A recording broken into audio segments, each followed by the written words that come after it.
daily jolt of Java may bring longer life. 2 large studies boost potential benefits of coffee, and one looked at consumption in all races. Here's news to perk up your day. Drinking coffee might help you live a little longer. 2 new studies suggest. Researchers found that daily coffee drinkers were up to 18% less likely to die over the next 10 to 16 years, versus non-drinkers. The findings, based on over 700,000 middle-aged and older adults, add to the growing list of benefits linked to moderate coffee drinking. Studies have already tied the habit to lower risks of various diseases, from heart disease and type 2 diabetes, to liver cancer, to neurological diseases like Parkinson's and multiple sclerosis. None of those studies prove coffee, per se, provides the benefit, and it's unlikely that doctors will start recommending coffee as some sort of elixir, according to Veronica Satyawan, the senior researcher on one of the studies. But if you've always been a coffee drinker, she said, there's no reason to stop. That runs counter to the common belief that coffee drinking is a bad habit, a belief the evidence does not bear out, according to Satyawan. Moderate coffee consumption can be incorporated into a healthy lifestyle, said Satyawan. She's an associate professor of preventive medicine at the University of Southern California's Keck School of Medicine. For their study, Satyawan and colleagues used data on nearly 186,000 middle-aged and older Americans of all races. That's important, Satyawan said, because past studies on coffee and lifespan have mainly included white people. At the study's start, in the 1990s, people reported on their diet and lifestyle habits, including coffee drinking. During the next decade, more than 58,000 study participants died. It turned out that coffee drinkers had somewhat better survival odds. Those who downed 1 to 3 cups a day were 12 to 18% less likely to die,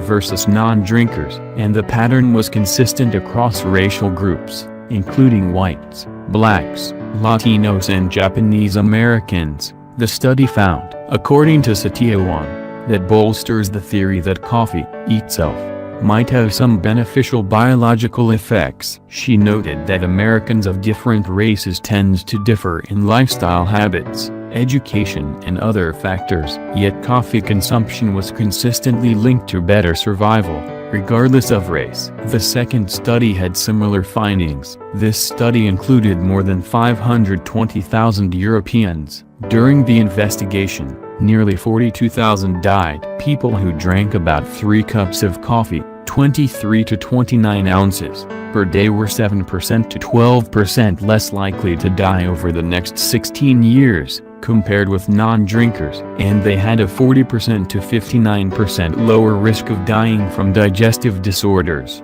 such as liver disease. The researchers said that finding makes sense. Past studies have hinted that coffee might support liver function, and coffee drinkers in this study typically had lower levels of certain proteins that can signal problems with the liver.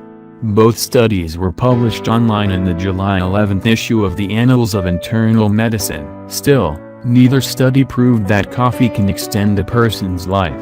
According to an editorial published with the findings, we are not in a position to recommend people drink coffee for health benefits, said Drive. Eliseo Gwaller, one of the editorial's authors. There are also potential downsides to coffee, noted Gwaller, a professor at Johns Hopkins University in Baltimore. He said that drinking more than 400 milligrams of caffeine a day, equivalent to 4 to 5 cups of coffee, can cause symptoms such as dizziness and a spike in heart rate. And some people, such as pregnant women and teenagers, should have stricter caffeine limits. Plus, Gwaller said, if people load their coffee with cream and sugar, that adds calories and unhealthy fats. That said, he agreed with Satyawan's take. We can reassure moderate coffee drinkers that they can continue.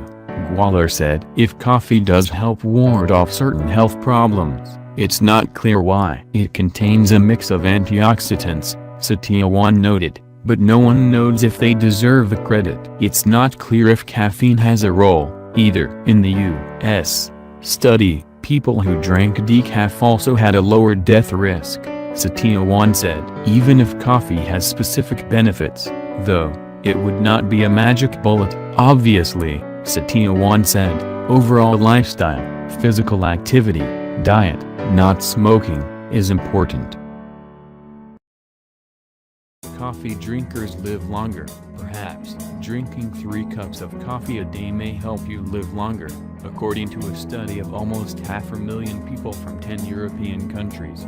The research, published in the journal The Annals of Internal Medicine, suggests an extra cup of coffee could lengthen a person's lifespan, even if it is decaffeinated. But skeptical experts point out it is impossible to say for sure that it is the coffee that is having a protective effect, rather than say, a more healthy lifestyle in coffee drinkers. They say there is no need to reach for that extra cup of coffee just yet. Drinking 3 cups of coffee a day may help you live longer, according to a study of almost 500,000 people from 10 European countries. The research, published in the journal The Annals of Internal Medicine, suggests an extra cup of coffee could lengthen a person's lifespan, even if it is decaffeinated. But skeptical experts point out it is impossible to say for sure that it is the coffee that is having a protective effect, rather than say, a more healthy lifestyle in coffee drinkers. They say there is no need to reach for that extra cup of coffee just yet. Researchers from the International Agency for Research on Cancer in Imperial College London say they have found that drinking more coffee is linked to a lower risk of death, particularly for heart diseases and diseases of the gut. They came to their conclusions after analyzing data of healthy people over the age of 35 from 10 EU countries. They asked them once at the beginning of the study how much coffee they tended to drink and then looked at deaths over an average of 16 years. Professor Sir David Halton, from the University of Cambridge, analyzes the public understanding of risk and says that if the estimated reductions in death really were down to coffee, then an extra cup of coffee every day would extend the life of a man by around 3 months and a woman by around a month on average. But despite the sheer scale of the study, it is by no means perfect and cannot prove that coffee beans are the magic ingredient. Frustratingly for coffee fiends, the findings really are not as clear-cut as they might first seem. That is because the study could not take every factor into account, clouding how certain one can be about coffee's effects. For example, it did not look at how much coffee drinkers earn in comparison with non-coffee drinkers. It might be that people who can afford 3 cups of coffee a day are richer, and that extra money, in some way, helps protect their health. It might be that people who drank 3 cups of coffee a day spent more time socializing and that in turn may have boosted their well-being. And even if they were to be certain it was the coffee that was responsible, not every risk improved. The researchers found higher coffee drinking was linked to a higher rate of ovarian cancer in women, for example. And although the paper looked at a lot of people, the researchers excluded anyone who had diabetes, heart attacks or strokes at the beginning of the study. So it doesn't tell us much about the risks or benefits of drinking coffee if people are unwell. It is also possible some of those people became unwell while having their regular brews. Previous studies have shown conflicting and often contradictory results. For many people, experience suggests that drinks containing caffeine can temporarily make us feel more alert, but caffeine affects some people more than others, and the effects can vary from person to person. NHS experts have not set limits for coffee in the general population, but they do say that pregnant women should avoid drinking more than 200 milligrams of caffeine a day. They say this is because coffee might increase the chance of the baby being born too small. Too much caffeine may also increase the risk of miscarriage. And, of course, caffeine is not just found in coffee. The 200 milligrams caffeine limit could be reached by having 2 mugs of tea and a can of cola, for example, or 2 cups of instant coffee. There was also recently the case of a U.S. teen who, it is thought, may have died from drinking too many caffeinated drinks too quickly. The most rigorous scientific way to be certain that coffee could make you live longer would be to force thousands of people all over the world to drink it regularly while preventing many thousands of otherwise similar people from ever drinking coffee. Scientists would then have to monitor every other aspect of their life, what else they ate and drank, how much they earned, how much exercise they did, for example. That is a study that is never likely to take place. So for now, some experts say, instead of putting all your bets on coffee being good for you could instead do something that has been proven to extend life. Take a brisk, 20-minute walk to the nearest coffee shop, whether you order a cup or not.